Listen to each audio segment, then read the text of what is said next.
Hello, welcome back to the next episode of the Narconon and Scientology Chronicles. I'm Lucas Catton, and for this story, I'm going to share something about the Oklahoma Substance Abuse Services Alliance. So back when I was president at Narconon Arrowhead, this was early 2002, I had started to kind of reach out to other treatment center providers in the state. And somebody had said, hey, have you heard of OSASA, is what they called it. And I said, no, what is that? And they said, well, it's a providers group. We get together, we share resources, we help work on maybe some legislation, we kind of help each other out, and it's a good group of treatment center providers throughout the state. You should join us. So I started attending these meetings, and it was originally frowned upon by my boss, Gary Smith, and his wife, she was posted as my aide.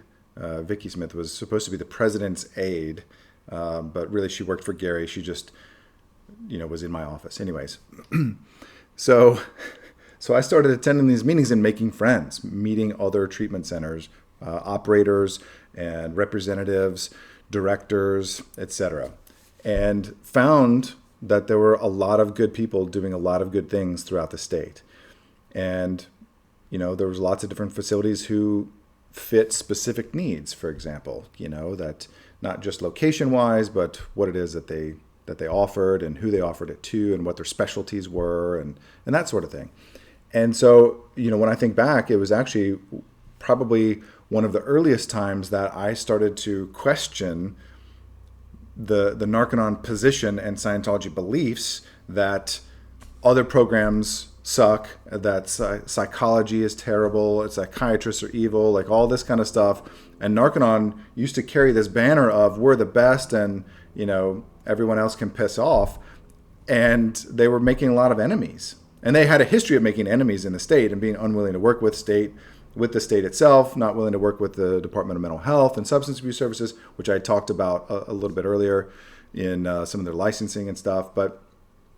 So I started going and seeing these people and go, wow, these are really good people doing good things. And I enjoyed these outside meetings that I started to learn more about the industry.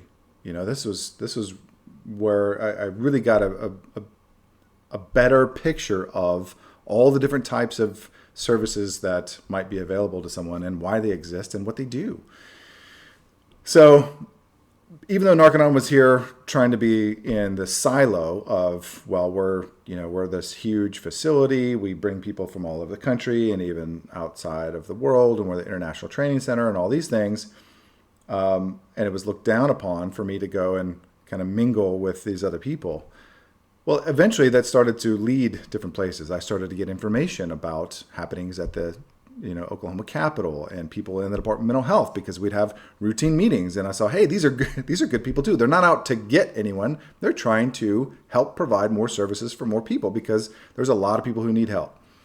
And I was trying to relay these communications back to Gary Smith, back to Narconon International, back to ABLE International, back through the OSA network, which is Office of Special Affairs, the Church of Scientology International, and all these people going, look, we don't have to be afraid. Like they're trying to welcome us into the state. We don't need to tell them that we're the best and that they suck. We don't need to be afraid of, what it is that they're trying to do. We're trying to make friends here. And that's what I was trying to do. I was trying to make friends. Well, if you know anything about Scientology, and in a previous video, we talked about the Youth for Human Rights International and how they take that to cozy up to government leaders. They couldn't eventually it caught on through my weekly reports of my activities and monthly reports and stuff like that. Eventually they caught on that, hey, I'm onto something here. I'm making inroads into various places.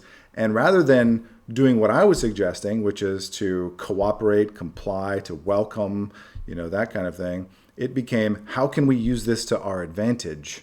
Like, how can we manipulate this to, for example, change the laws in the state, to rewrite what the definition of a treatment, what is a qualified treatment professional, I think was the definition they were trying to rewrite. How can they rewrite the laws for licensure in the state so that Narconon wasn't in jeopardy of losing its license, which they never got fully licensed by the state of Oklahoma, by the way, for their full program. They've only been licensed under one tiny section, which is the drug-free withdrawal program. But it's another story. So I started going to these OSASA meetings. Well, people, I got along. I was doing well. We started helping out. We helped them build a website, for example, because we used to be really great at building websites. And they liked us. They liked me. We hosted one of the meetings out at our place for the executive group. And I had been nominated over now the course of a year plus. I had been nominated within that group to serve on its executive board.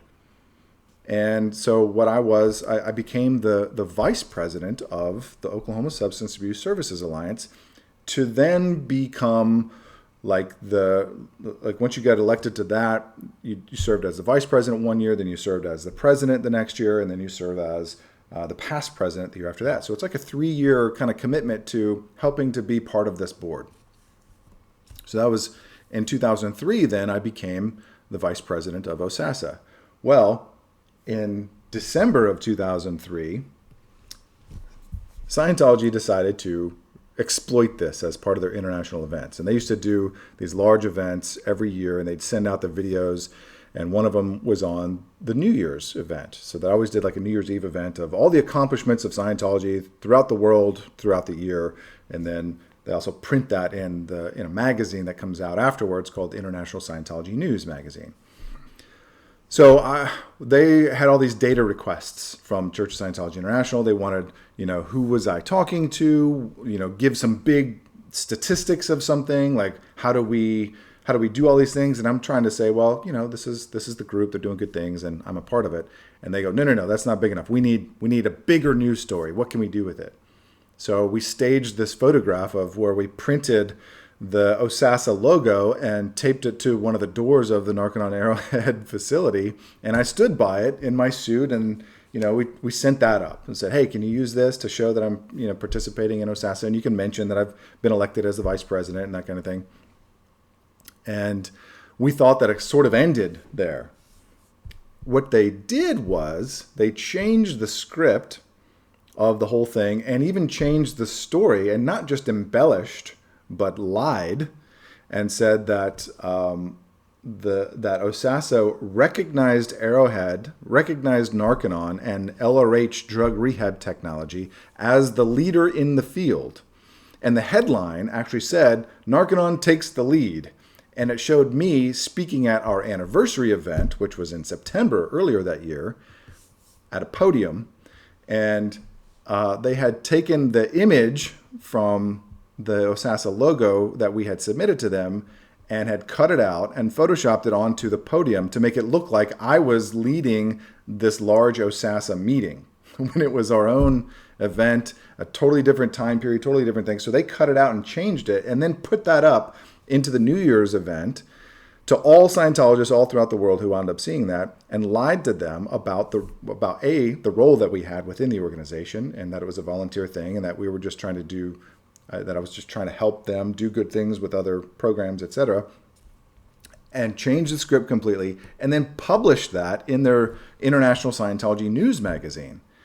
And I was devastated, because I'm thinking, if this gets back to members of OSASA, if they see what Scientology did with this goodwill that they were showing me because I was, trying to be part of their group, they would be outraged.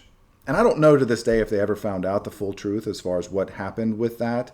I did wind up, when I later resigned from being the president, I requested to step down, but then they quote unquote made me step down. That I had to submit basically a resignation to OSASA and an apology, saying that I had a family issue come up and that I could no longer serve on their board. But it was just another example of when there are good people within Narconon and Scientology organizations who do try and do good things, because I've seen it plenty of times. But Scientology as a whole, especially the leadership, they believe that they have the best thing in the world and that everyone else is beneath them. B, They hate psychology and psychiatry and any other form. Oh, and the medical establishment, the AMA, and all these other official groups. They hate governments, but yet they want to try and infiltrate all of these things to get their own agendas protected and forwarded in different ways. And this is one of those ways that they did that. And I officially apologize if it's worth anything. I've written about it in my book, Have You Told All? But if it's worth anything and anybody from OSASA or Oklahoma Substance Abuse Services Alliance happens to come across this video, I apologize for that. That was certainly not my intent what to happen. I appreciate all that you guys do and all that you have done. I appreciate your acceptance of me, and I'm sorry they twisted the truth. So there you go. There's another example of how Scientology can't just do good works. They always have a hidden agenda, and why nothing is what it seems when they have some type of event or communication. It's all a front. It's all a front. There you go. Until next time, I'm Lucas Catton. Take care.